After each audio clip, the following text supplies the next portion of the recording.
एक बार आप कंफर्म कर लीजिए मेरी आवाज प्रॉपर क्लियर आ रही है आपको।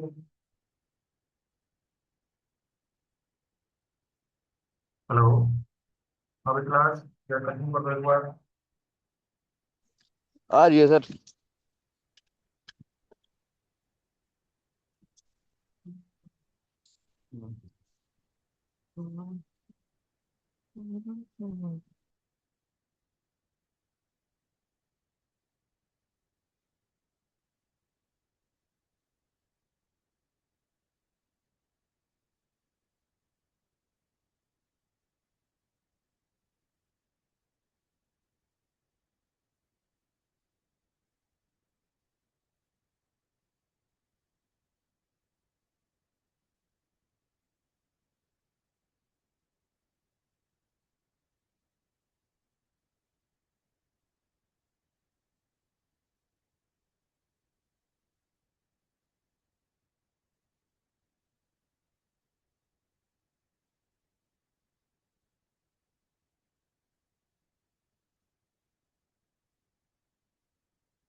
चलिए भी स्टार्ट करते हैं ना, जितने बच्चे आने थे आ गए हैं अब। देखो, आज का ये है ना टॉपिक, ये चैप्टर कंप्लीट करने से पहले बस क्या नाम है, छोटे छोटे चीजें रह गई हैं, है ना। पहले आपको मैं एक बताता हूँ। अभी आपने शायद रिसेंटली की न्यूज सुनी होगी कि अमेरिका ने एक कंट्री पर क्या कर दिया, अटैक कर दिया है ना। वेनेजुएला नाम की कंट्री है, साउथ अमेरिका में मतलब लोकेटेड है, मतलब उसके नॉर्थ साइड में। आपको मैं अभी मैप पर भी दिखा देता हूँ। इसमें जैसे ये दिखाए थे यहाँ पर, ये देखो।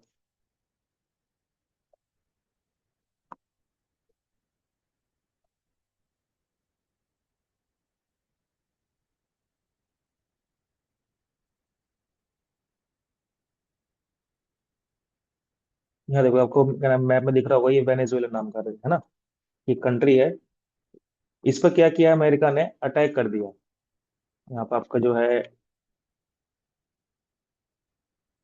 ये अमेरिका, एक्चुअली अमेरिका का क्या नाम है, क्लेम है कि जो वेनेजुएला है, यहाँ से जो है अमेरिका में काफी ज्यादा जो ड्रग सप्लाई है वो हो रहा है। एक तो आपका क्या नाम है, इस साइड कोलंबिया पड़ता है ना, इधर से भी क्या नाम है ड्रग सप्लाई होती है, लेकिन सबसे ज्यादा जो ड्रग सप्लाई का जो क्या नाम है प्रॉब्लम है, वो वेनेजुएला से हो रहा है। तो ड्रग्स हो गया और भी कई सारी जो इलीगल एक्टिविटीज है वो वेनेजुएला से अमेरिका की तरफ होती है। तो इसको क्या नाम है, एक तरह से एलिमिनेट करने के लिए अमेरिका ने क्या किया है, वेनेजुएला पर अटैक किया है। प्लस बोला है कि यहाँ पे जो लीडर है वो एक करप्ट लीडर है। प्लस यहाँ पर क्या नाम है, पब्लिक के साथ काफी ज्यादा क्या नाम है डिस्क्रिमिनेशन हो रहा है, मतलब ऐसे मतलब उस पर एलिगेशन लगाए हैं अमेरिका ने। बट आप जानते हो, अमेरिका स्टार्टिंग से ही जब भी उसको लगता है कि भाई ये ज्यादा पावरफुल है, या इसके पास बहुत ज्यादा पैसा है, या ऐसे रिसोर्सेज हैं जिसकी अमेरिका को बहुत ज्यादा नीड है, तो उस पर कई सारे झूठे एलिगेशन लगाता है। तो आपको शायद थोड़ा ध्यान आ रहा होगा, इराक, जैसे मैं यहाँ दिखा देता हूँ। यहाँ पर ये आपका इराक इधर है।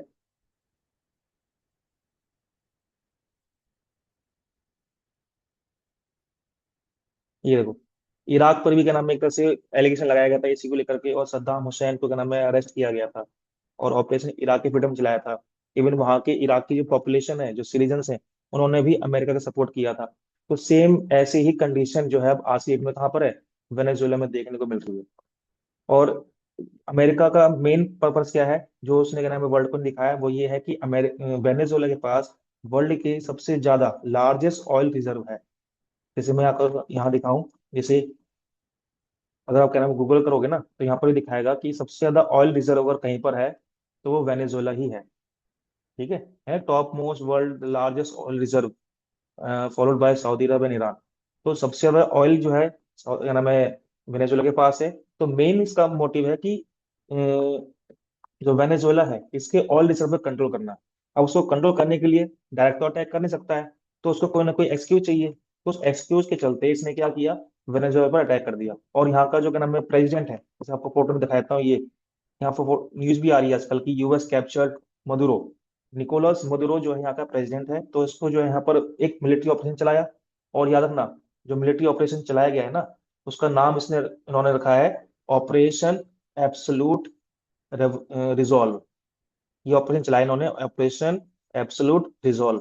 तो इस ऑपरेशन के बेसिस पर उन्होंने क्या किया, यहाँ पर इस प्रेसिडेंट को क्या नाम है अरेस्ट किया है और क्या नाम है अमेरिका में ले आए हैं।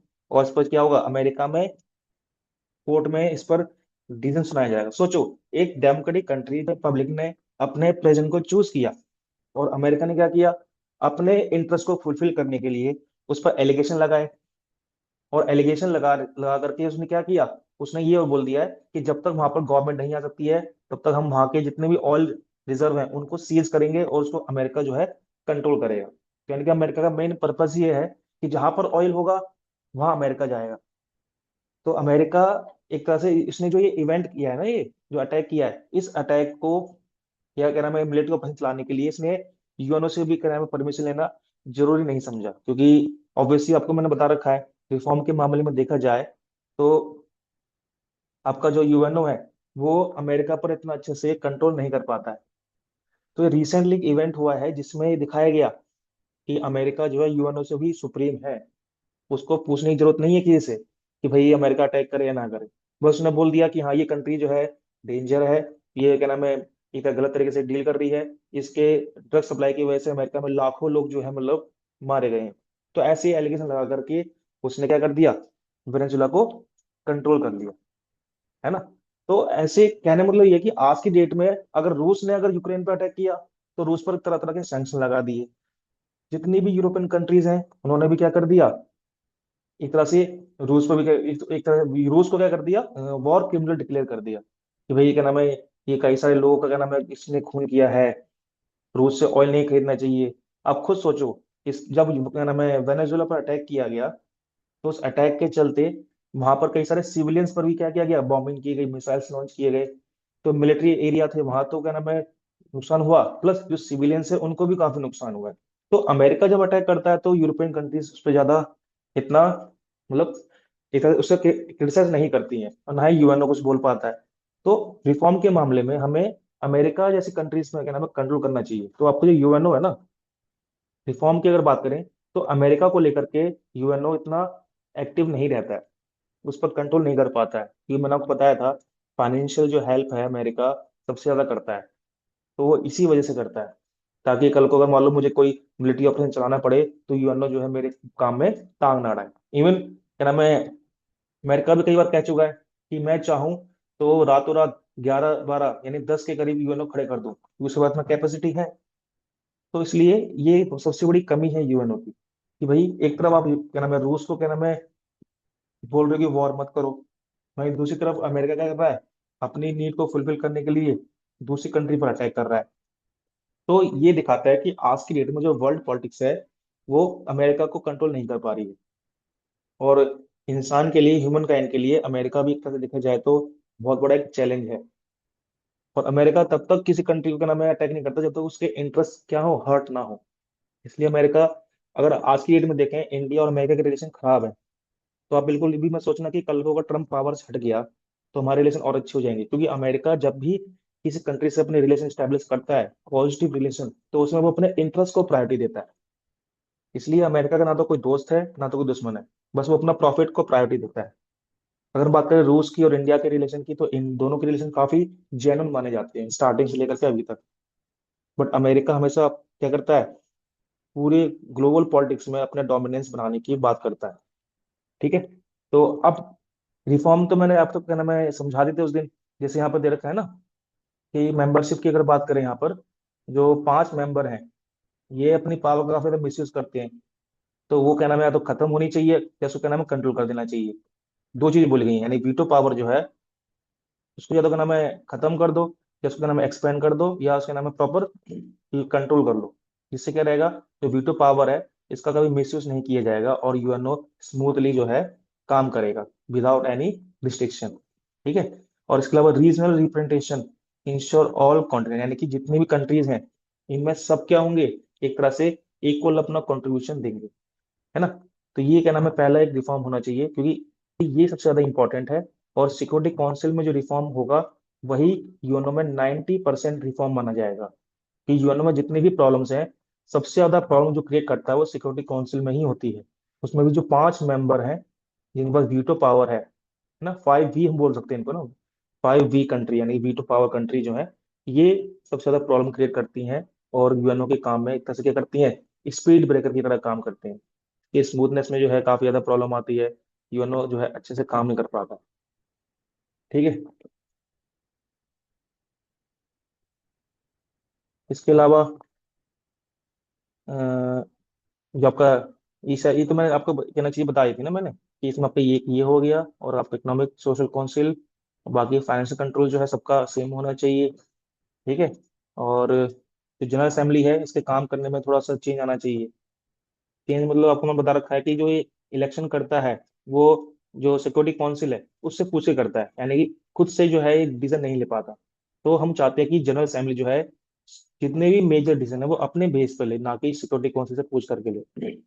ठीक है। तो ये जो है मेन। इसके अलावा क्या नाम है आपका, एक ये रहा, ये इंस्टीट्यूशन एंड प्रोसीजरल रिफॉर्म, यानी कि यहाँ पे देखा है ना, आपका ICJ, international court of justice, इसके पास सबसे बड़ी कमी तो यही मैंने आपको बता रखी है, कि ये कभी भी अगर मान लो किसी भी इशू पर, जैसे अभी वेनेजुएला का इशू चल रहा है, अभी रिसेंटली जो भी चल रहा है ना, तो उस पे क्या किया है, अगर मान लो वेनेजुएला ICJ में जाएगा, इंटरनेशनल कोर्ट ऑफ जस्टिस में जाता है, तो दोनों कंट्री, यानी कि एक तरफ आपका वेनेजुएला है और दूसरी आपका क्या नाम है, USA है ना, जब तक दोनों कंट्री इसके मीडिएशन के लिए रेडी नहीं होंगे तब तक ये कोई भी डिसीजन नहीं देगा। प्लस ये जो भी डिसीजन देगा, वो वेनेजुएला माने या अमेरिका माने, ये दोनों क्या नाम है फोर्सफुल नहीं है। अगर मान लो वेनेजुएला ने मान लिया, US ने नहीं माना, तो फिर कोई फायदा नहीं है।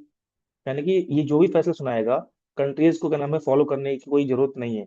वो डिपेंड करता है कंट्री पर कि वो फॉलो करना चाहती है कि नहीं। और ऑब्वियस सी बात है, ICJ कभी भी अमेरिका के अगेंस्ट कोई भी डिसीजन नहीं सुनाएगा, है कि नहीं। तो ये क्या नाम है कुछ मेजर रिफॉर्म्स हैं जो होने चाहिए, जो कि ना आपको मैंने बता दिए थे। अब इसका जो लास्ट टॉपिक है चैप्टर का, उसको हम डिस्कस कर लेते हैं। ठीक है।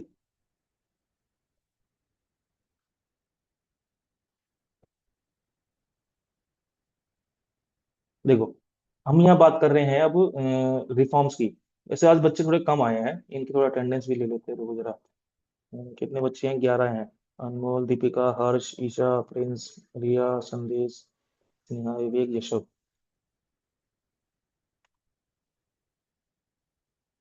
देखो, अब यहाँ हम बात कर लेते हैं यहाँ पर, जो आपका UNO है ना, तो यहाँ पर देखो, यहाँ देखें इंडिया का क्या रोल है UNO के अंदर, है ना। जैसे आपको मैंने स्टार्टिंग में बताया था, अगर मैं आपसे पूछूं UNO स्टैब्लिश कब हुआ था, मतलब इसका क्या नाम है, बनाया कब गया था इसको, कब, क्या बताओगे, बताओ। 24 अक्टूबर 1945, है ना, यही है। तो अगर मैं आपसे पूछूं, मैं बच्चों से पूछता हूँ जरा, आप बताइए भाई, हर्ष यादव, जरा आप बताओ, इंडिया इसके मेंबर कब बना था।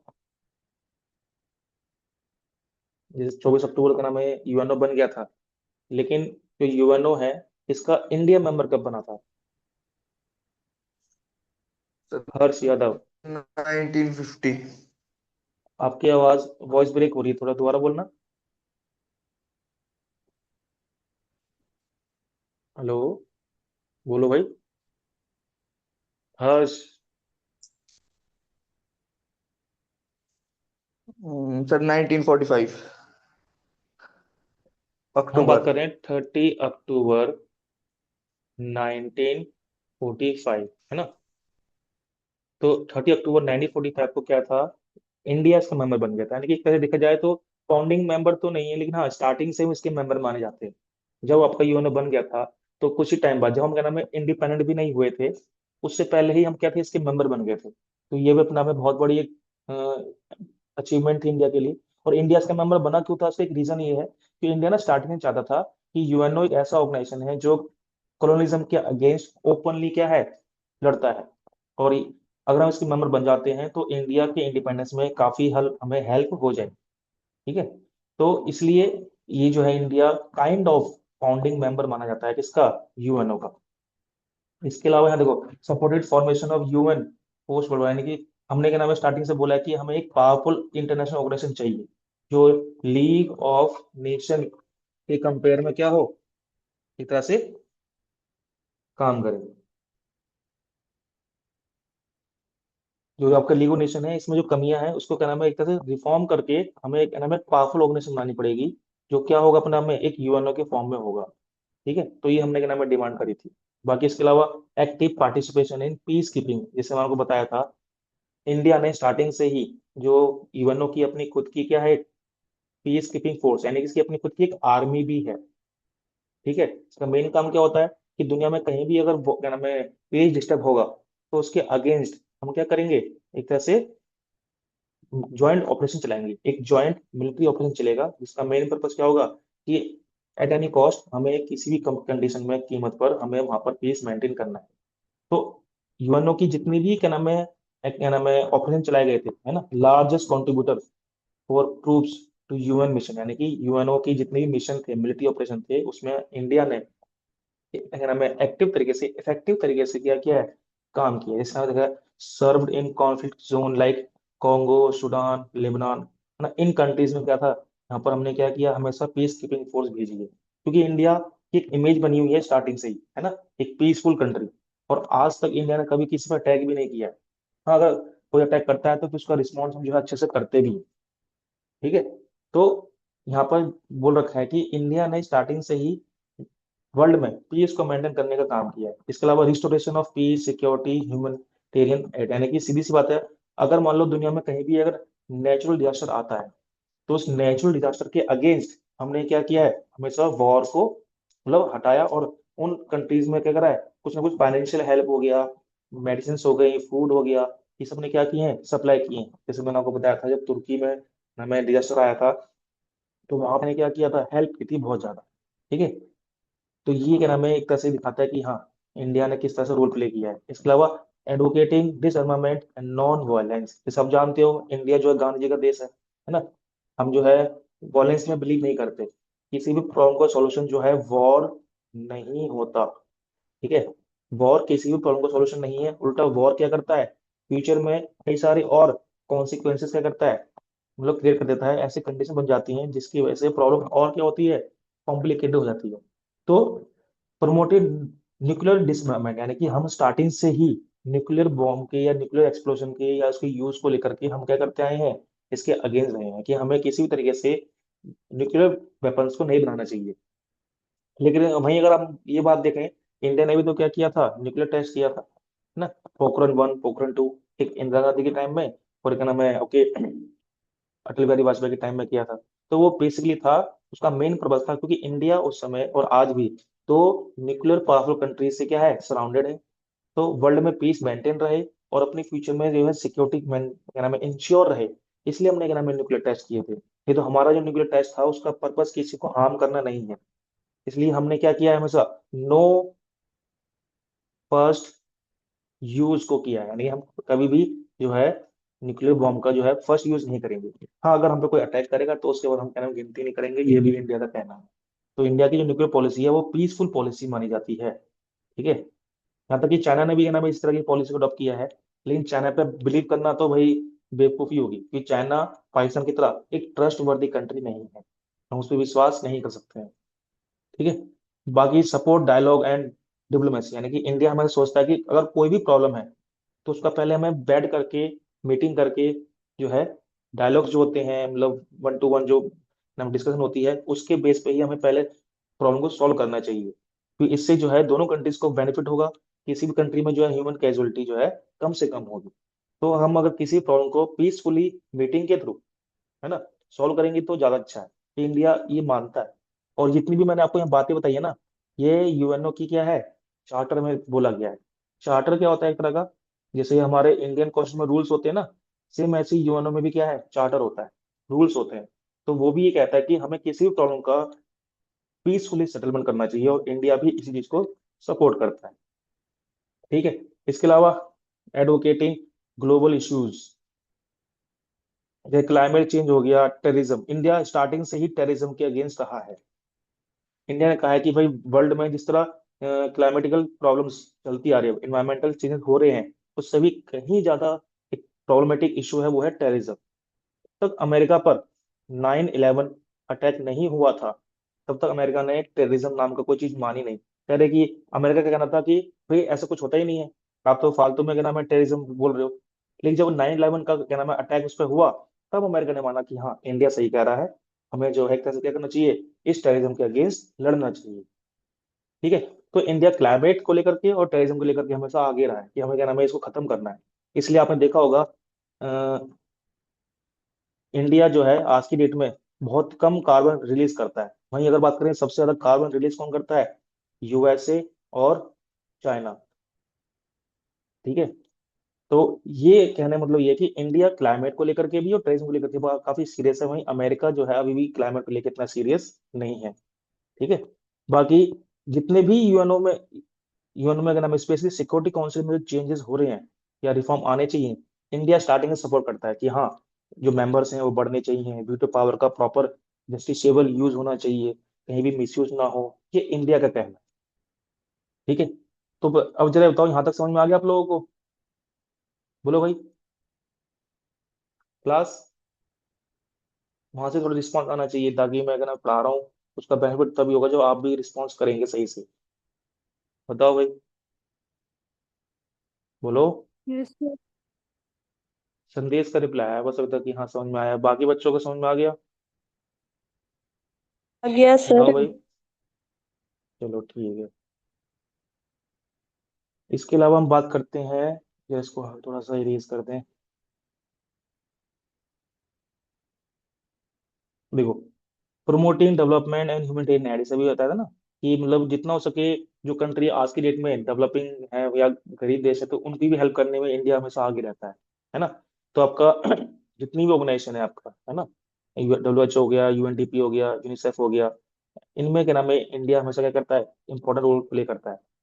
इसमें क्या है बेसिकली हमेशा इंडिया टेक्नोलॉजी हो गया, है ना, ह्यूमैनिटेरियन फाइनेंशियल हेल्प हो गया, ये इंडिया हमेशा करता आया है। अगर मान लो किसी कंट्री को हेल्प चाहिए, जैसे आज की डेट में देखें भूटान है ना, नेपाल है, हम इन कंट्रीज से अगर हमें अगर मान लो कि इनको कल को कोई किसी तरह की फाइनेंशियल हेल्प चाहिए होती है हम करते हैं। और इंडिया हमेशा जितनी भी साउथ क्या नाम है इंडिया और उसकी जो नेबरिंग कंट्री है ना, जितनी भी नेबरिंग कंट्री हैं उनके साथ क्या नाम है एक तरह से क्या करता है, एक फ्रेंडली नेचर का नाम है लेके चलता है जितना हो सके, है ना। मैं अगर मैं खुद को अगर मैं इसे कहते हैं ना, इंडिया खुद को एक बड़े भाई की तरह दिखाता है, और बड़े भाई का काम क्या है कि आप अपने छोटे भाइयों को क्या नाम है हेल्प करना।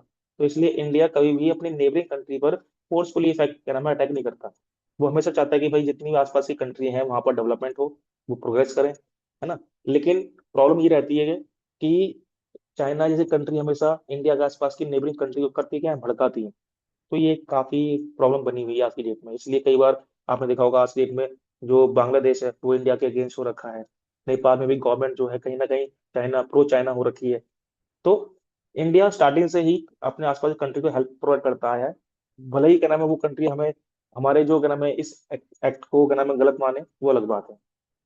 बाकी representation in human organs, elected non permanent member of security council, यानी कि यहाँ देखो आपको मैंने बताया था ना सिक्योरिटी काउंसिल में 15 मेंबर होते हैं, तो उसमें जो 10 मेंबर हैं, है ना, तो उसमें भी जो है इंडिया क्या है एक्टिवली काम करता है और हर बार जो है इसका मेंबर भी रहा है ना। बाकी इसने जनरल असेंबली हो गया और सोशल इकोनॉमिक काउंसिल जो होती है इनमें भी काफी इफेक्टिव तरीके से काम करता है। जैसे कोई मान लो बिल बनता है या मान लो हमें किसी के अगेंस्ट वोटिंग करनी है, अगर मान लो कोई टेररिज्म है या टेररिस्ट कोई पर्सन है तो उसके अगेंस्ट मान लो वोट करना है तो हम वोट करते हैं। यानी कि इंडिया जनरल असेंबली की हर एक मीटिंग में पार्ट लेता है और वहां पर जो है खुल करके, जैसे अभी देखें मोदी ने बोला था जब कोरोना वगैरह हो रहा था ना, तो उस समय ऑनलाइन मीटिंग चल रही थी, तो उसमें बोला था कि यूएनओ जो है आज की डेट में एक इनफेक्टिव, बहुत ही इनरिलेवेंट ऑर्गेनाइजेशन है जो फ्यूचर में हमें लगता है शायद सही से काम नहीं कर पाएगा। यानी यूएनओ की मीटिंग में यूएनओ के अगेंस्ट बोला, तो ये अपना में दिखाता है कि हम यूएनओ में रिफॉर्म को लेकर कितने ज्यादा सीरियस हैं। तो कहने का मतलब ये है कि यूएनओ में चेंज आना चाहिए। और मोदी ने बोला कि भाई आज की डेट में जो पूरी दुनिया में जो वॉर जैसी कंडीशन बनी हुई है ना, उसमें यूएनओ इतने अच्छे से काम नहीं कर पा रहा है, तो उसमें रिफॉर्म होना चाहिए, नहीं तो फिर यूएनओ जो है लीग ऑफ नेशन की तरह क्या होगा, एक तरह से मिस यूज, एक तरह से यूजलेस हो जाएगा। तो यूएनओ की इंपॉर्टेंस बनी रहे इसलिए इसमें रिफॉर्म होने चाहिए। बट वो रिफॉर्म होंगे कब, जब चाहेगा, क्योंकि अमेरिका का डोमिनेंस हमेशा यूएनओ बना रहता है। ठीक है। बाकी यहाँ देखो मैंने आपको बताया था इंडिया में डीपीएसपी है, डीपीएसपी।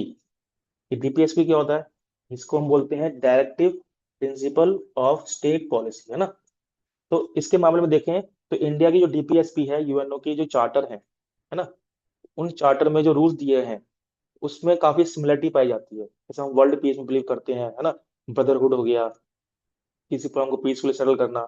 तो ऐसे ही हम क्या नाम है बिलीव लेके चलते हैं। तो सपोर्टिंग इंटरनेशनल लॉ, इंडिया हमेशा इंटरनेशनल लॉ को सपोर्ट करता है। जिससे आपने मैंने आपको क्लास में बताया था, एक आपको चलो दिखाई देते हैं, है ना, इसमें सर ग्रीक का दिखाए देते हैं। पहले इसको हटाएं, काफी ज्यादा वो हो गया इसमें।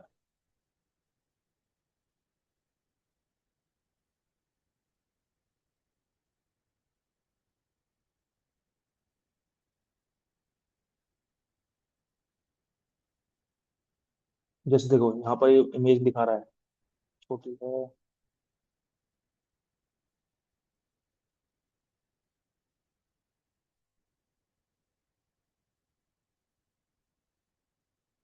देखो यहाँ पर एक छोटा सा एक नाम एक जगह है ये, गुजरात में पड़ता है। अरे बेटे भाई,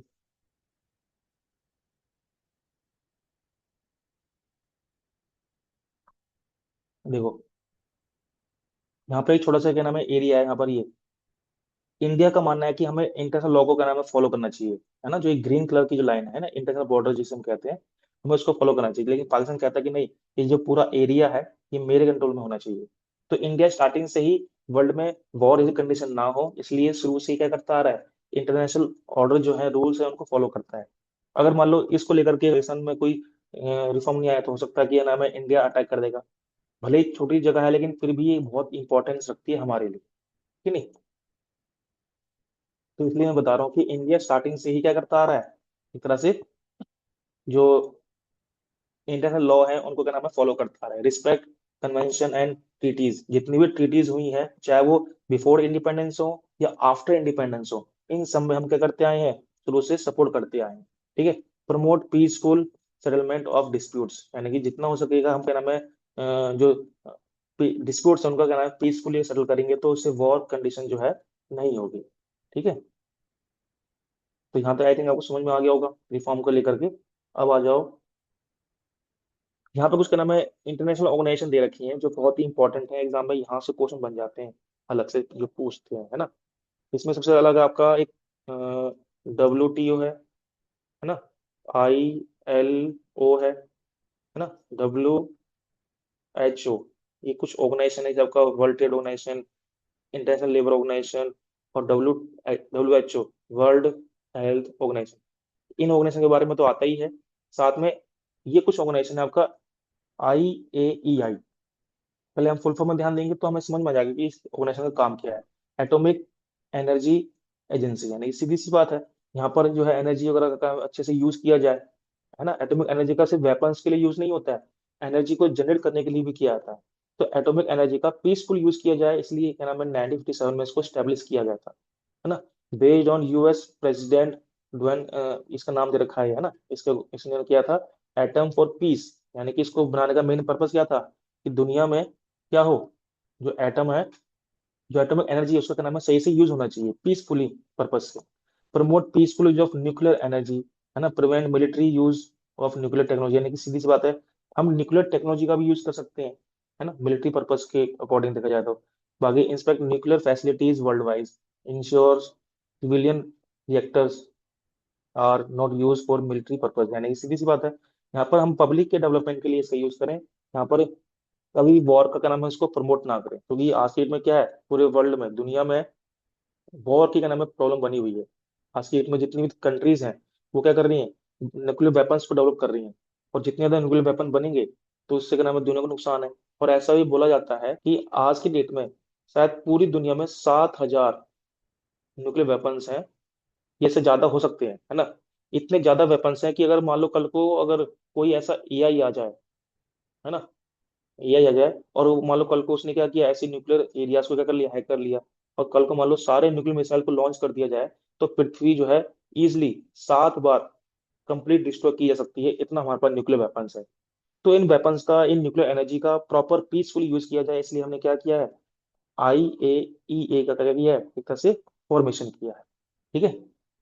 इसके अलावा आपने एक चैप्टर पढ़ा होगा 9th में, नेल्सन मंडेला वाला, है ना, या अगर हमें आपने एक पढ़ा होगा कि कुछ ऐसी ऑर्गेनाइजेशन होती हैं जिनका मेन काम क्या होता है, एक तरह से ह्यूमन राइट्स को प्रोटेक्ट करना। तो AI, एमनेस्टी इंटरनेशनल, ये AI वाला नहीं है, एक आता आपका होता है आर्टिफिशियल इंटेलिजेंस, ये दूसरा है ये।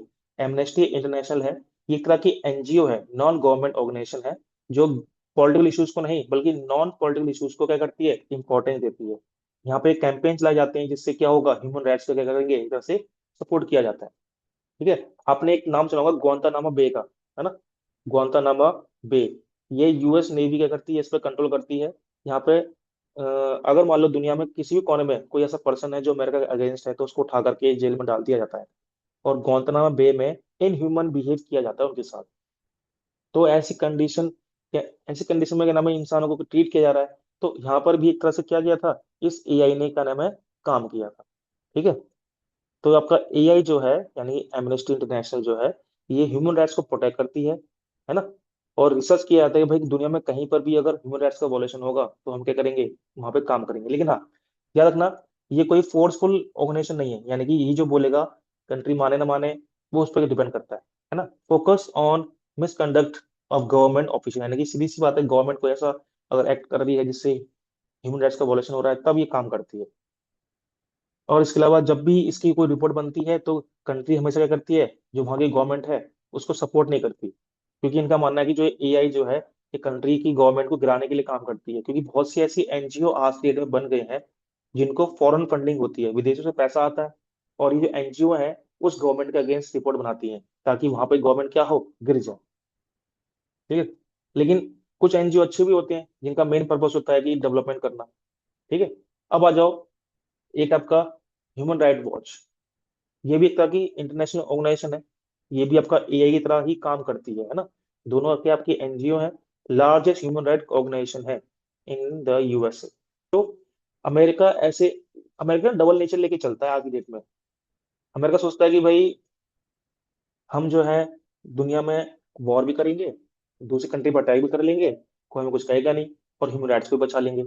अमेरिका जब भी किसी कंट्री पे बॉम्ब गिरता है तो वो बॉम्ब नहीं गिरता, वो कहता है कि मैंने डेमोक्रेटिक बॉम्ब गिरा है, यानी कि वहां पर जो एक डिक्टेटर है उसको हटा करके डेमोक्रेटिक गवर्नमेंट लेकर के आया है। लेकिन सब जानते हैं अमेरिका का इंटरेस्ट क्या है। अमेरिका के ना, जिसे कहते हैं ना, हाथी के दांत खाने कुछ और होते हैं और दिखाने कुछ और, तो सेम ऐसे ही, भले ही उसने वेनेजुएला पर अटैक कर दिया, बट एक्चुअल में वो उसके ऑयल रिजर्व पर नजर थी उसकी। इराक जो था, है ना, इराक के पास में बहुत सारे ऑयल रिजर्व थे, उस जब उस पर अटैक किया गया था, तो वो उसके ऑयल रिजर्व पर कंट्रोल करना चाह रहा था। तो उसने सोचा कि कैसे करके मुझे कोई ना कोई एक ट्रिक यूज करनी पड़ेगी। तो वहां पे बहुत से लोग मारे गए, है ना, ह्यूमन राइट्स का वॉलेशन हुआ। तो खुद ग्वांतानामा बे एक प्रिजन है ना, यहाँ पर भी ह्यूमन राइट्स का वॉलेशन होता है। लेकिन सोचो, लार्जेस्ट ह्यूमन राइट ऑर्गेनाइजेशन है अमेरिका में, कौन, ये ह्यूमन राइट वॉच। तो ये डबल नेचर है अमेरिका का, ताकि दुनिया में कोई उस पर क्या नाम है, उंगली ना उठाए। उंगली उठा भी लेगा तो उसका कुछ नुकसान तो होगा नहीं, है ना। Research is advocates for human right, यानी सीधी सी बात है, ये भी क्या करता है, ह्यूमन राइट्स को प्रोटेक्ट करता है। Clear. Draw global media attention to violence, यानी जितना होगा ना में कहीं पर ह्यूमन राइट्स का वॉलेशन होगा तो ये क्या नाम है, आप काम करेगा। लेकिन ये अमेरिका के अगेंस्ट कुछ भी नहीं करते हैं, ये सबसे बड़ी प्रॉब्लम है। क्योंकि अमेरिका के अगेंस्ट क्या नाम है, हमें बोलना चाहिए, भले ही वो क्या नाम है पावरफुल कंट्री है, लेकिन इसका मतलब ये नहीं है कि वो किसी भी कंट्री पर अटैक कर देगी। कल को क्या नाम है, किसी भी अटैक कर दे वो, उसको लगे यहाँ ये देश जो है ज्यादा डेवलप हो रहा है। जैसे अमेरिका करता क्या है, चाइना पे एलिगेशन लगाता है, उसका एलिगेशन लगाने का मेन पर्पस क्या है, कि वहां की गवर्नमेंट को गिरा करके अपने अकॉर्डिंग गवर्नमेंट बना ले। तो ये अमेरिका की स्ट्रैटेजी चल रही है। जैसे इंडिया में भी कई बार ऐसी क्या नाम है, फॉरेन पावर्स रही हैं जिन्होंने इंडिया में गवर्नमेंट को गिराने की कोशिश करी, बट आज तक कभी ऐसा हो नहीं पाया, है ना। तो यहाँ पे देखा है, बाकी आपका हेल्प फ्रॉम इंटरनेशनल अलायंस, जितने भी अलायंस वगैरह हैं, जो जैसे आपका AI है, ऐसे और भी कई सारी क्या नाम है ऑर्गेनाइजेशन होती हैं, उनके साथ मिल करके काम करता है कौन, ह्यूमन राइट वॉच। किसी तरह की माइनिंग जो है नहीं होनी चाहिए, है ना, माइनिंग वगैरह से भी काफी ज्यादा नुकसान होता है, माइनिंग को भी सपोर्ट नहीं करते हैं। Prevention of use of child soldier, यानी कि एक होता है ना, कई बार बच्चों का भी यूज करते हैं आर्मी वगैरह में, वो नहीं होना चाहिए। Establishment of international criminal court, यानी कि क्या नाम है, आपका ICC का नाम है, होना चाहिए, जिसमें क्या होगा, जो भी क्राइम वगैरह होते हैं ग्लोबल लेवल पर, उसके लिए कोर्ट होनी चाहिए, है ना, उसकी ये बात करते हैं। ठीक है। तो यहाँ तक आपको समझ में आ गया होगा। तो इसके मैंने कुछ आपको MCQ दिए हैं, है ना, तो आप लोगों ने जो कर लिए होंगे उनको छुट्टी के बाद चेक करा लेना मेरे से, मैं क्या नाम है, उनको एक बार देख लूंगा। ठीक है। अब चलिए बताओ, किन किन बच्चों ने MCQ का नाम है, प्लीज नाम है, ईमानदारी से करे हैं, जो मैंने भेजे थे। बताओ, बोलो भाई। ये आपका चैप्टर जो है मतलब कंप्लीट है। इसके अलावा इसमें एक क्वेश्चन और आता है एग्जाम में, जैसे आपका नाम कॉपी में लिख लेना, है ना। How can you say that, जैसे लिख लो, मैं बोलता हूँ समझ आना है ना। How can you say that India must be become a permanent member of the UNSC. ऐसे एक क्वेश्चन बन जाता है कि आप कैसे कह सकते हैं, या किस बेसिस पे आप बोल सकते हैं कि इंडिया यूएनओ का परमानेंट मेंबर बनना चाहिए। ठीक है, तो ये आपको पता क्या नाम है, क्वेश्चन एग्जाम में आता है ये। तो आप मुझे कैसे इसका आंसर बताएंगे। इसमें मैंने आपको इसका आंसर बता दिया था कि इंडिया जो है इसका मेंबर कैसे बनेगा। ठीक है, जैसे इंडिया जो है इसका स्टार्टिंग से मेंबर रहा है ना, फाउंडिंग मेंबर भी है, वर्ल्ड की सबसे लार्जेस्ट डेमोक्रेटिक कंट्री है ना, पॉपुलेशन के मामले में आगे है। इंडिया के जो का नाम है डीपीएसपी है, ये भी क्या करता है, एक तरह से सपोर्ट करता है यूएन चार्टर को, यूएन के रूल्स को। हमने स्टार्टिंग से ही जो है इसके मिलिट्री ऑपरेशन में सपोर्ट किया है ना। और जितना हो सके वर्ल्ड पीस में हम बिलीव करते हैं। इंडिया ने आज तक कभी किसी पर अटैक नहीं किया। तो ऐसे सारे मल्टीपल रीजन बन सकते हैं जिसमें हम कह सकते हैं कि हाँ, इंडिया एक क्या है, एक पीसफुल कंट्री है और इंडिया को इसका परमानेंट मेंबर बनना चाहिए। ठीक है, तो क्वेश्चन लिख लेना, मैं दोबारा बोल देता हूँ, है ना। तो ये बच्चे अपने पेन कॉपी लेके बैठे भाई। How can you say that, अगर लिख लो तो एक बार थम्स अप कर देना ताकि मुझे समझ में आ जाए कि हाँ आप लोगों ने लिख लिया है ना। लिख लो, how can you say that India must be become